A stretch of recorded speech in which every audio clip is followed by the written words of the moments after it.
Good day, girls. Today we will continue with traditional textiles of India, यानी भारत के परंपरागत वस्त्र। इनमें दो प्रकार के वस्त्रों के बारे में हमने पिछले लेसन में पढ़ा था। आज मैं पहले इसकी थोड़ी सी हिस्ट्री बताना चाहूँगी और इसके बाद हम बात करेंगे बाकी के परंपरागत वस्त्रों की। तो भारत के बने वस्त्रों और कलात्मक वस्तुओं के मध्य पूर्वी और पश्चिमी देश में सबसे ज़्यादा खरीदार रहे हैं। अपने प्रसिद्ध वस्त्रों और उनके उत्कृष्ट सौंदर्य तथा सूक्ष्मता के लिए भारत का स्थान उस समय के अंतर्राष्ट्रीय वस्त्र व्यापार में अद्वितीय एवं सर्वोपरि था। भारत में अति प्राचीन काल से ही वस्त्र निर्माण कला फल फूल रही थी। इसका उल्लेख हमें पुराणों में मिलता है। पुराणों के अनुसार वस्त्र निर्माण एक महत्वपूर्ण हस्तकला थी तथा वैदिक युग से ही भारतवासी रंग बिरंगे सुंदर वस्त्रों के प्रति रुचि रखते थे। उस समय के राजपरिवार तथा सामंतों के वस्त्र सोने चांदी के तारों को मिलाकर बुने जाते थे तथा उन पर सुनहरी या रुपैली कढ़ाई के नमूने उपस्थित थे। वैदिक स्त्रोतों में भी उषा की वंदना में कहा गया है कि वह सुनहले वस्त्रों से सुसज्जित थी। प्राचीन साहित्य में रात्रि एवं दिवस की तुलना करघे पर वस्त्र बुनती दो कन्याओं से की गई है। मोहनजोदड़ो की खुदाई में भी रुई के टुकड़े मिले हैं। अर्थात इन सभी तथ्यों से यही निष्कर्ष निकलता है कि सुंदर वस्त्रों का निर्माण बहुत प्राचीन काल से ही हमारे भारत में होने लगा था। भारत में अन्य कलाओं के समान ही वस्त्र निर्माण कला में भी अपनी मौलिकता रहती थी। वस्त्र निर्माण उद्योग सिर्फ एक कुटीर उद्योग के रूप में ही था, परंतु उत्पादन उत्कृष्ट होता था। यहाँ के बने वस्त्र कला के सुंदर नमूने होते थे और जिनकी यह विशेषता होती थी कि उन्हें में बनाने वाले के व्यक्तित्व की छाप स्पष्ट रूप से दिखाई देती थी। अतः उनमें अपने ढंग की मानव भावनाएं तथा अभिरुचियां निहित रहती थी।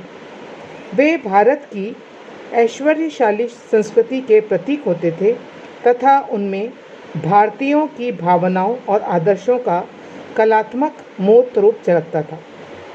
भारत के सुंदर वस्त्रों को पश्चिमी देशों तक पहुंचाने का काम अरब व्यापारी करते थे, जो उन्हें बेचकर मालामाल हो रहे थे।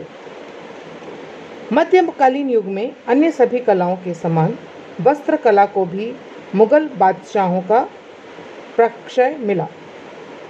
राज परिवारों के लिए विशेष रूप से उत्कृष्ट वस्त्र तैयार करके बनाने वाले कलाकार मनचाहा पुरस्कार पाते थे। मुगल काल में वस्त्र निर्माण कला को फलने फूलने के लिए अनुकूल परिस्थितियां मिली। फलतः इस कला में दिन दूनी रात चौगुनी उन्नति होती गई। अन्य सभी कलाओं के समान वस्त्र निर्माण पर भी मुगल प्रभाव दिखाई देने लगा। इसी युग में फारसी एवं ईरानी शैली का भारत की कला में सम्मिश्रण हुआ और वस्त्रों पर भी उसी शैली के नमूने दिखाई देने लगे। भारत में निर्मित वस्त्र सूक्ष्मता, बारीकी तथा कोमलता में के लिए प्रसिद्ध थे। भारत में वस्त्र निर्माण का कार्य जुलाहे करते थे और वे भी उसे अपने हाथों से ही बनाते थे। इन जुलाहों की प्रवीण उंगलियों से बने इन बारीक वस्त्रों के संबंध में अनेक पौराणिक दंत कथाएं प्रसिद्ध हैं। ऐसी ही एक कहानी है जो मैं आपसे शेयर करना चाहूँगी कि एक बार जो औरंगजेब राजा था, उसने अपनी पुत्री, उसका नाम था जैबुनिसा, उसको अच्छी तरह से वस्त्र धारण करने के लिए कहा, क्योंकि उसे लगा कि उसका शरीर जो है पूरी तरह से ढका हुआ नहीं है। तो जैबुनिसा ने उसके जवाब में कहा कि मैंने एक के ऊपर एक करके 8 लेयर्स में 8 तह करके कपड़े पहने हुए हैं। अब आप इससे उस कपड़े की बारीकी का अंदाज़ा लगाइए कि 8 तय होने के बाद भी वह जैबुनिसा पूरे वस्त्रों में नज़र नहीं आ रही थी, यानी इतनी महीन उसकी बुनाई थी। वस्त्र निर्माण का काम प्रायः परिवारों तक ही सीमित था और यह कला पिता से पुत्र को यानी ट्रेडिशनल रूप से एक पीढ़ी से दूसरी पीढ़ी को मिलती थी। वस्त्रों को बनाने वाले समाज का एक अलग ही वर्ग होता था और एक पीढ़ी से दूसरी पीढ़ी तक जाने में कला में प्रवीणता बढ़ती जाती थी और उत्पादन भी सुंदर से सुंदरतम होता जाता था।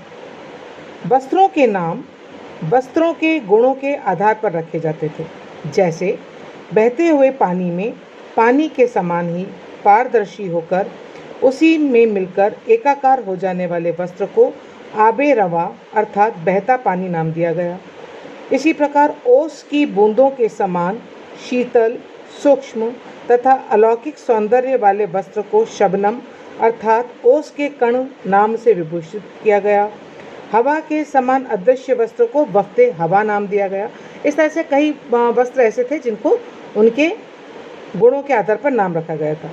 इसी प्रकार से वस्त्रों के नामकरण उनके निर्माण के स्थान के आधार पर भी किए गए, जैसे सिंध का संदालिन तथा कालीकट का कैलिको, बनारस तथा सूरत की ब्रोकेड, ढाका की मलमल, कश्मीर का पश्मीना, गुजरात का पटोला और बांधनी वस्त्र आदि रंग नमूने सौंदर्य और सूक्ष्मता के उत्कृष्ट उदाहरण हैं। आजकल ये वस्त्र राष्ट्रीय संग्रहालय में सुरक्षित हैं।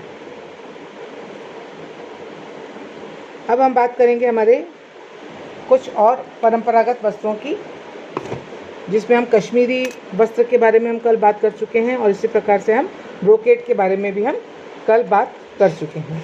आज हम सबसे पहले बात करेंगे पटोला की। काठियावाड़ और गुजरात में निर्मित साड़ियाँ पटोला कहलाती थी।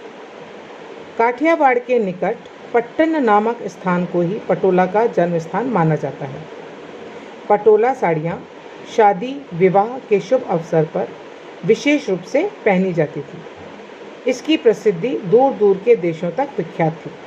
आज भी गुजरात में पटोला साड़ियाँ तैयार की जाती हैं, जिसे स्त्रियाँ शादी विवाह के शुभ अवसर पर विशेष उत्साह और उल्लास के साथ पहनती हैं। आजकल पटोला वस्त्रों का निर्माण भारत के अन्य स्थानों जैसे सूरत, मुंबई, अहमदाबाद और उड़ीसा में भी होने लगा है। संबलपुर की साड़ियाँ भी पटोला डिज़ाइन के आधार पर बनने लगी हैं। साड़ियों के अलावा चुन्नी, पर्दे, चादर, बेडशीट आदि भी इस टेक्निक से बनाए जाने लगे हैं। पटोला वस्त्र अद्वितीय कलाकृति एवं अनूठे कौशल का उत्कृष्ट नमूना होता है। इसे बुनकर यानी आर्टिस्ट अत्यंत कठिन मेहनत, अटूट धैर्य और लगन से बनाते हैं। इनकी विलक्षण स्मृति, सृजनात्मक कल्पना और कुशल और प्रवीण उंगलियां ही इस वस्त्र को बुनने में सहायक होती हैं। धागों के क्रम में जरा सी हेर फेर हो जाने के पर पूरे वस्त्र का नमूना ही बदल सकता है। कलाकार की मेहनत और समय व्यर्थ हो सकता है। अतः पटोला साड़ियाँ बनाने के लिए धागों का क्रम याद रखना अति अनिवार्य है। पटोला साड़ियाँ सिल्क के धागों से निर्मित की जाती थी। इसके लिए पहले ताने एवं बाने के धागों को लाइट कलर से रंग लिया जाता है। इसके बाद इन धागों को जमीन पर फैलाकर वांछित नमूने तैयार कर लिए जाते हैं तथा नमूने के अनुसार ही रेखाएं बना ली जाती है। इसके बाद नमूने के अनुसार धागों को जगह जगह से बांध दिया जाता है और वांछित रंगों में डालकर धागों को रंग लिया जाता है। धागों को बांधने और रंगने की प्रक्रिया लगभग बांधनी, जिसे हम बंदेज कहते हैं या टाई एंड डाई कहते हैं, की तरह ही की जाती है। रंगने और बांधने की प्रक्रिया को आवश्यकता अनुसार कई बार तब तक दोहराया जाता है जब तक कि वांछित रंग और शेड्स प्राप्त नहीं हो जाए। सबसे अंत में गहरे रंग से धागों को रंगा जाता है, यानी सबसे पहले लाइट, फिर डार्क एंड लास्ट में डार्केस्ट। धागों को रंग लेने के बाद इन्हें छाया में ही सुखाया जाता है। इसके बाद बुनकर यानी जो वीवर्स हैं वो नमूने के अनुसार ही धागे को क्रम से व्यवस्थित करते हैं। अब नमूने के अनुसार सावधानीपूर्वक वस्त्र की बुनाई की जाती है। पटोला वस्त्र तैयार करने में बहुत श्रम, शक्ति, समय, स्मृति, सृजनात्मकता, कल्पना और अभ्यास की आवश्यकता होती है। नमूना तैयार करना, रंगों का क्रम निर्धारित करना, शेड्स बनाना, रंगों को रंगना, नमूने का मिलान करना आदि प्रक्रियाएं आवश्यक होती है। पटोला वस्त्र में मुख्य रूप से परंपरागत नमूने ही बनाए जाते हैं, जैसे नृत्य करती स्त्रियां, फूल पत्तियां, टोकरी, हाथी, घोड़ा, हीरे का शेप, पक्षी इत्यादि। नमूने के आधार पर पटोला को भी विभिन्न नामों से अलंकृत किया गया है, जैसे फुलवारी यानी फूलों के गुच्छे वाले नमूने को फुलवारी कहते हैं। बाग कुंजर, हाथी तथा चीते वाले नमूने को बाग कुंजर की संज्ञा दी गई है। इसी प्रकार नारी कुंजर, हाथी और नृत्य करती स्त्रियों वाले नमूने को नारी कुंजर कहा गया है। कुछ पटोला वस्त्रों में बहुत सुंदर ढंग से देवनागरी लिपि में लिखे मंत्र भी होते हैं, जिसे पुरुष बड़े ही उत्साह के साथ धार्मिक अवसरों पर या उत्सवों पर पहनते हैं। यह सूती धागों से यानी मलमल के धागों से बना होता है, जिसे धोती कहते हैं। ठीक है, तो that's about Patola. Now Baluchar या बालूचरी साड़ियाँ, ये भी परंपरागत वस्त्र है। तो मुर्शिदाबाद के समीप बालूचर स्थान में निर्मित होने वाली साड़ियाँ बालूचर बूटीदार साड़ियाँ कहलाती थीं। इन साड़ियों के मध्य भाग में छोटे छोटे बूटे अथवा अन्य छोटे नमूने होते थे, जैसे फूल पत्ती, पशु पक्षी, मानव आकृतियाँ आदि। ये साड़ियाँ हस्तकरघा यानी हैंडलूम से तैयार की जाती हैं, जिसकी बॉर्डर और पल्लू पर उत्कृष्ट नमूने बने होते हैं। उस समय वहाँ के बुनकर इन साड़ियों को बहुत धैर्यपूर्वक और कुशलतापूर्वक बहुत मेहनत करके बुनते थे। साड़ियों के आंचल पर बड़े बड़े नमूने होते थे।